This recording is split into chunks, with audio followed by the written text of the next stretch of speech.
My girlfriend said, I found the one. I decided to go out with him. So, can we break up? When I asked who she found, she said, it's a secret. Those two words hung in the air between us as Maya stood in my cramped studio apartment. Her designer handbag, one I'd gone without groceries for a week to buy her, clutched against her hip. A secret. I repeated, stunned. You're breaking up with me for someone and won't even tell me who. She flipped her hair over her shoulder. That practiced move she did when she was avoiding something uncomfortable. It doesn't matter who he is, Jake. What matters is he can give me everything I deserve. The trips to Paris, the jewelry, the life I meant to have. I wanted to laugh at the irony. Here I was working 2 jobs, skipping meals, living in this shoebox of an apartment. All while she demanded constant gifts, dinners at restaurants I couldn't afford and never once offered to split a bill or even cook me a meal. So that's it? I asked. 3 years together and you're just done. Don't be dramatic, she said, already heading for the door. We both know this wasn't working. You can barely afford to take care of me. And then she was gone. The first week was the hardest.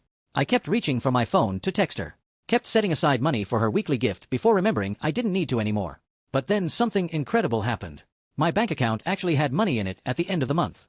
Without Maya's constant demands for designer bags, expensive dinners, and surprise shopping trips, I could afford real groceries instead of instant ramen. I bought myself new work shoes to replace the ones I've been holding together with superglue. Within 3 months, I'd saved enough to move into a decent 1-bedroom apartment in a safer neighborhood with actual sunlight streaming through the windows. For the first time in 3 years, I was actually living instead of just surviving. A year passed when I ran into her outside a coffee shop downtown. Jake, oh my God, I've been looking everywhere for you. Maya rushed over, looking somehow less polished than I remembered. Why would you be looking for me? We broke up. Remember? Her face crumpled.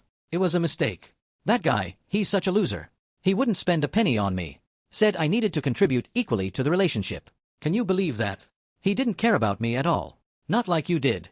She moved closer, reaching for my arm. I miss how you always bought me whatever I asked for. How you'd skip lunch to save money for our dates. How you never said no when I needed something.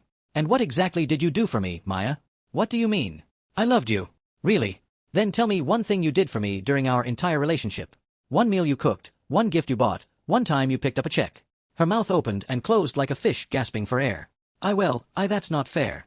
Love isn't about keeping score. You're right, it's not.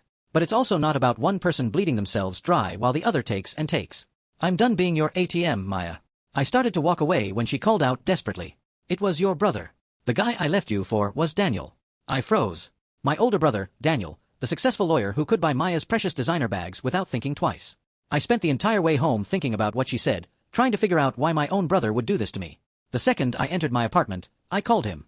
Daniel answered on the first ring, like he'd been expecting my call. You dated Maya, my ex. What the hell, Dan?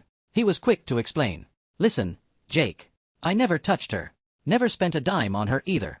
I told her I believed in equal partnerships and watched her lose her mind. You're too stubborn to listen to anyone telling you she was using you, so I had to show you. Could I have gone about it a different way? Yes. But you needed to see who she really was. I stood there in silence, processing everything. I told him I was glad he did that and then hung up.